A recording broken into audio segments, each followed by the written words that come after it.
जय बोडोलैंड के एक बार जय बोडोलैंड के सबतके আগত सबके नमस्कार खूब ভাল লাগিছে बोडोलैंड আহি পেলাই আমাৰ অসমৰে ইমান ধুনীয়া পাৰ্ট এটা কেতিয়াও আমি এক্সপ্লোৰ কৰা নাছিলো কেতিয়াও আহা নাছিলো ইমানখিনি নলেজ নাছিলে and our son of Bodoland Zindabad.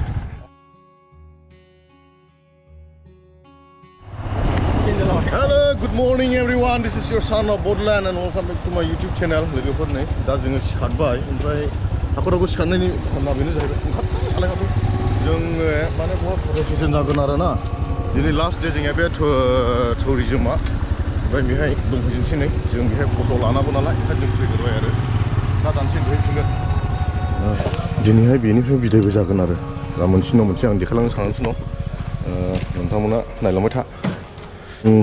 बे जों थाग्रा माखासे जायगा थागोन ना ओमफ्राय नै बेहाय टेन्ट बेहाय खानानै थाबाय ओमफ्राय नै माखासे बेहाय थाबाय गुड मर्निं तू की हॉल यहाँ कुछ नहीं हुआ है। अच्छा यहाँ हुआ बहुत बाइक चला मत दिखाओ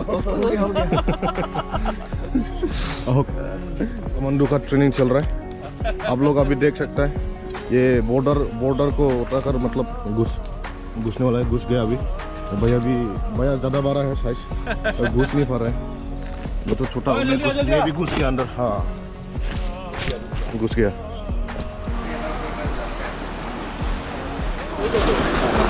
जोंनि बेनारा बेनो माने बड'लेण्ड टुरिजम बाइक रेलिनि ओमफ्राय आसलखौथ' सिनायखायो एन्ड बेनो जोंनि नै टुरिजम डिपार्टमेन्टनि EM सारा नारायण दास ओमफ्राय हियर वी आर जों बेहाय माने लास्ट फट' सेसन जागोन बिनि उनावहाय जोङो ब्रेकफास्ट खालामगोन ओमफ्राय जों दिनैहाय बहाय थांनांगौ थांगोन आरो नों खालामबायलाय एखेलागे केनेका लागि बड'लेण्ड फर्स्ट क्लास एकदम बढ़िया जय बोडोलैंड के एक बार जय बोडोलैंड के स' लोगोफोरजों दायो बे प्रग्रामा जोंना दिनै लास्ट डे बेखौ जों आं खिन्थाखाबाय नोंसिनोहाय ओमफ्राय जों मिन्थिना लानि मारैनिफ्राय मारै अर्गानाइज खालामदों सोरखौ लोगो मोनसे स' आं दा नै ब्रादार सुशांक देखाजों दङ brother kennel you please tell me how I mean like এই প্ৰগ্ৰামটো কেনেকৈ অৰ্গানাইজ কৰিছে মানে কাৰ লগত কি যোগাযোগ কৰাৰ পাছত আমি ইয়াত আহি পালোঁ সেইটো ক'ব পাৰিব নেকি सबतके আগত सबके नमस्कार खूब ভাল লাগিছে बोडोलैंड আহি পেলাই আমাৰ অসমৰে ইমান ধুনীয়া পাৰ্ট এটা কেতিয়াও আমি এক্সপ্লোৰ কৰা নাছিলো কেতিয়াও আহা নাছিলো ইমানখিনি নলেজ নাছিলে বাট এইবাৰ এই মটৰচাইকেল ৰেলীটোৰ থ্ৰুদি আৰু প্লাছ আমাৰ ইয়াৰে টুৰিজম মিনিষ্টাৰৰ ছাপোৰ্টত যি হিচাপতে ইনিচিয়েটিভটো ওলাইছে খুব ভাল লাগিছে আমাৰ লগত ভাই বন্ধুবোৰ আছে আমাৰ ভাইও আছে আমি 31জন বাইকাৰ এই মটৰচাইকেল ৰেলীৰ থ্ৰুদি बोडोलैंडर प्रपर जिकेटा टूरिस्ट स्पट है टूरिस्ट स्पटबिलक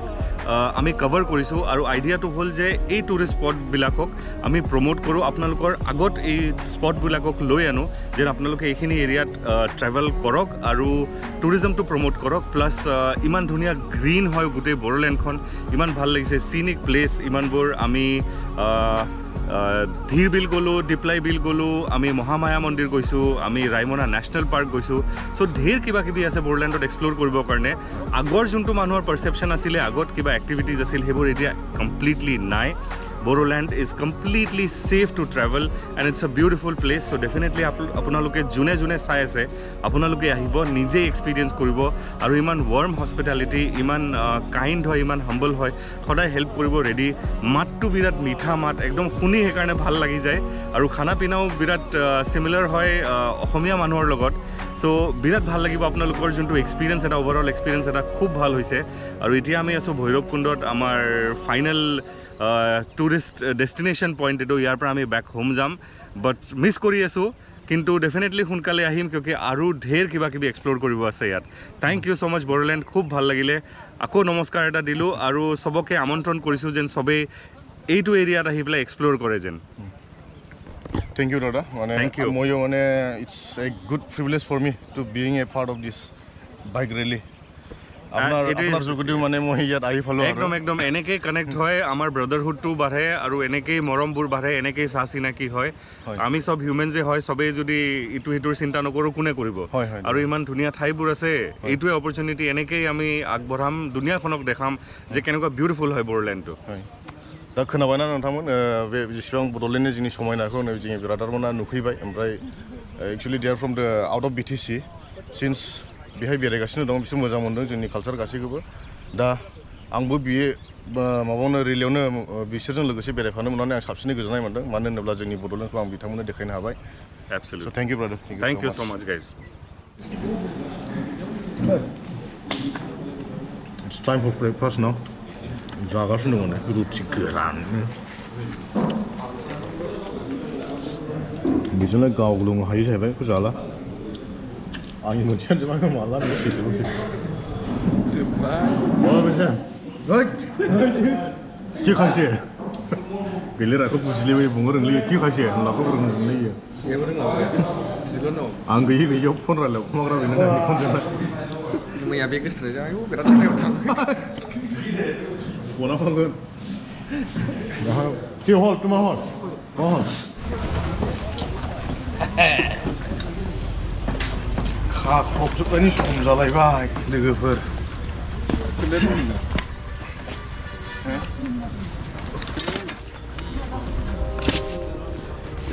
बेनो मोनसे बाथावथाव दा बिदियावहाय एसे खेवनाय एसे खानाय एसे माबा जायो बानाय मोनो लोगोफोरजों दायो नै बे उदालगुरि भैरबकुन्द एरियाखौ जों एसे एक्सप्लर खालामनो नागिरदों जों दा थांगासिनो दङ बाइकजोंहायनो जेरासे आमार दादा আমি যাই আছো এক্সপ্ল'ৰ কৰিবলৈ আৰু লগত আছে আমাৰ পুৰা team hello'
Explore Bodoland.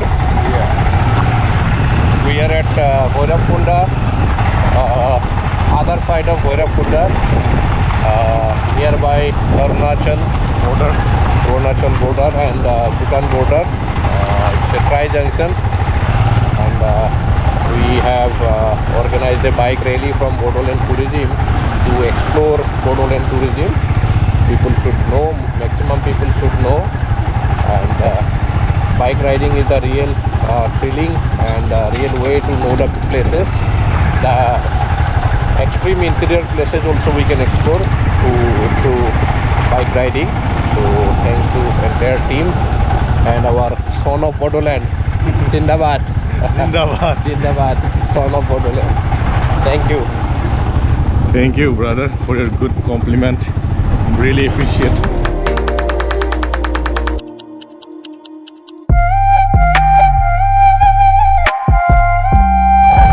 So, लोगोफोरजों दायो नै बेहाय सफैबाय बे जोबथाखै ओरै न' दंजोबावो नै बेफोरो जोंनि आसामावनो गोग्लैबावो बेजों लामा दङ नै दैबो बोहै समावहाय ओमफ्राय दायो जोङो बेखौ नायथारनो होननानै फैदों आरोना बिसोरो माने नुवाखै जाहैबाय ओमफ्राय मोनसे खोथा ओरैबायदि नै बिसोरो दाख्लि ओंखारनायनिफ्रायनो बड'लेण्ड बिसिनि खुगायाव खालि बड'लेण्डल' माने ओरैबायदि मोजां मोनदों आरोना जेनेबा नैबे आउटसाइडार्स बिसोर बाहेरानि मानसिफ्राबो दि बड'लेण्ड होनना बिराद मुंख'बाय बेखौ खोनानानै बिराद मोजां मोनदों आरो आं गोसोआवहाय दा जोंनि मानसिफोरजों मारै बिहेभ खालामदों मादों बेखौ नुजोब्बाय बिसोरो बेहाय जेसेबांनाखि एक्सप्ल'र खालामनाय जों बहाय थाबोदों मा जाबोदों नैबे जायगाफ्रावहाय दा गासैखौबो बिसोरो आं अभारअल आं बयजोंबो रायज्लायनाय बायदिब्ला बिसोरनि रिभिउआ माने गासिबो मोजां आरो रावबो जेबो प्रब्लेम खिन्थायाखै दासिमबो बिसोरो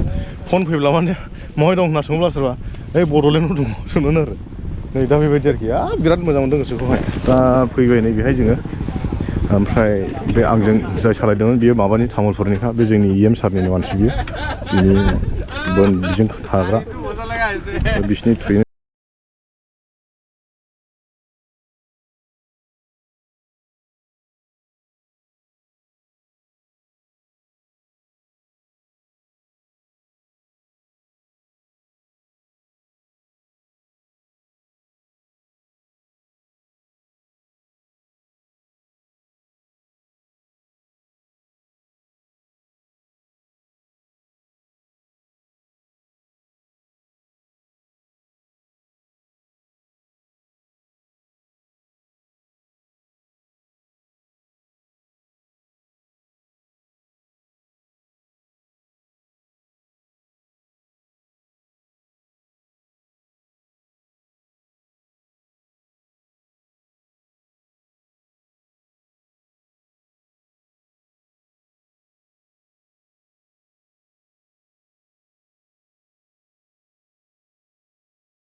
मारै साथाव साथाव गानो नायखोरा बिनानाव थालांदोंलै जोंनियावनो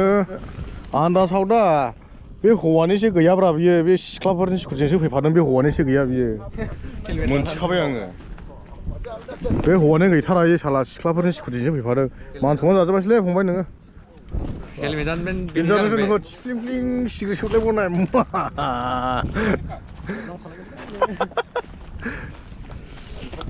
दानदोंसे बार जायै जायै बहाय सिबाबो गोदान सिख्ला फैबावब्ला दानसे नायनायसै आरो बेल' जोंनि खामानिया जेबो खामानि गैया बेहाय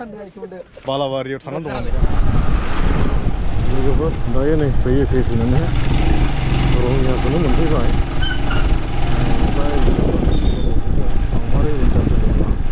हालिमोन आं खोनाया दानि मा खालामबाय आङो टेनसन नुखाबायना एसेखौहाय सोंहरग्रोबाय आङो दा ओरैबायदि खालामनांगौ आं मोनसे मुलि मोनदोंलाय सिमाङावहाय टेनसन नंखाब्ला मा खालामनांगौ माने लोगोफ्राखौहाय 5 किल'मिटारसो सिगां सोंहरग्रो आं 5 किल'मिटारसो सिगां सोंहरग्रोबाय दा होमब्ला नोंहाय आरामसे 5 किल'मिटार ला 5-6 मिनिटाव आराम उन्दुनो हायो आरो ओमफ्राय दिनैथ' आंनो माबा गैया मा होनो उनावहाय गिदिर बायदिसिना गैया ना गोजौ जाया आं सिना जालायनाय जायो गरायनि बायदि उन्दुनांगौ आरो गराया गथ'खासो उन्दुयोना ओमफ्राय जिरायनानैनो उन्दुलांनो हायो आरो ओमफ्रायहाय मा होनो आमफ्रायसो उन्दुना सिरि मोनफिनोब्ला नों सोनाया जेनेबा नों सासे फिल्मनि हिर' आरोखि ओमफ्राय गुन्दाग्रा नोंनि एक्ट्रिसखौ लाना थांबाय उफायगैलैना नोंथ' होसोनाङासै नै बेखौ साननानैहाय दा होसोनाया जेन एक्ट्रिसखौनो होसोथारदों आरोखि बासायथारनांगौ बेबायदि साननानैहाय होहाबदो बे आरोखि टेनसन ओंखारनाय खामानि फाथा मोनलायनांगौ थाखो बेबायदि मोनसे मुलि मोनदों आङो सिमाङावहाय दा आं होसोगासिनो दङ नै मोनथिया बबेथिं थांगोन बिसोरो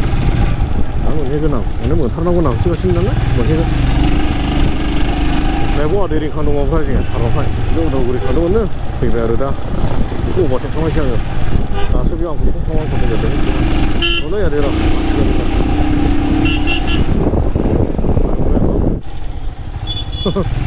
एसे गोजान खानाय नोंसोरलाय आं एक्ट्रिसखौ लानानैलाय दालाय लोगो मोनसिगोन मा फुदुंनोबोलाय मोनसे फर्मुला बाहायदों आं टेनसन ओंखारनायनि उन्दुबोदोंथ' आं दाननोसो 2 मिनिटसो उन्दुबोनासो फैबाय आं ओंखाम उखैबाय नै 2:38 जाबाय इन्डियान टाइम बारा मोनगासिनो दं ओंखाम उखैनाया ओमफ्राय दा बै नलबारिनिया सपना खौ ओंखाम जानायसै होननानै फैथायबाय आरो सिख्लाफोरबो लिंहरदोंनो असयब'आ माबायदिथाय ना गावबायदि साइस गैयै लिंहरो सिख्लाफ्राबो जारला दङ रायो र' बे सिख्लाफ्रा साइस गैला दा जारला दङ इयो ओंखाम खहाबलायो सिख्लाफोर जाबायला गैला बेखौ नाम्बार डिजेक्ट खालामबाय गिजों मालाबाबो रायनाव थांलि आङो बिदिबाय थाया र' फैगोरथ' र' नायगोरनि नुगोन नोंसोरबो लोगोफोर र' ओंखामखौ जों गरमावसो जानाय जासिगोन दायो हाखाले उखैनायालाय जोङो ओरैनो 9टायाव खालामनाय जादोंमोन ब्रेकफास्टआ ओमफ्राय 9टा ब्रेकफास्ट खालामनानै दा जेबो जाफिननाय जायाखै आरोना उखैनाय ओमफ्राय एसे दा उखैनानै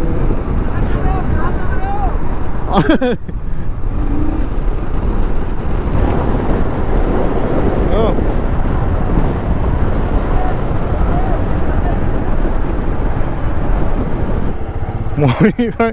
फैखो बिसोरो फट' लागोन होननाय जोंबोलाय बेनो ओंखाम जाखागोन जाहैबाय दा आमी चिरां जाम चिरां हय लोगोफोरजों दायो नै ओंखाम सिमबाय थांनोहाय ओंखाम जाबाय माबाय बे पिएस दाबा बरमायावहाय ओमफ्राय जों दा थांगासिनो दङ बङाइगाव चिरां क'क्राझार गावबागाव आलदा गावलायनायसै ओमफ्राय मोनसे बाइकआ गाज्रि जानानै दङ प्लास्टिक बाइक बिसोरो दिनै थालाङासै क'क्राझारावनो बाइकआ गाज्रि जादोंमोन कारिगाव गालांनानै दाखालाय फार्स्ट जेब्ला गुवाहाटिनिफ्राय फैजोबदोंमोन होमब्लानो गालांनाय आरो ओमफ्राय दा गाबोनहाय बानायनानै लांनोसै बिसोरो बे क'क्राझाराव दिनै थानानैहाय स' स्पिड थांनाय जासिगोन लोगोफोर पुलिसाबो 100 सालायखादोंलै बेहा जेबो नङा हमा जोंखौहाय दा नै थांगासिनो दङ जोङो बरमा बारनोसै र' सालथे र' ओइ तेरि हिमालया हेल' लोगोफोर नै दायो जों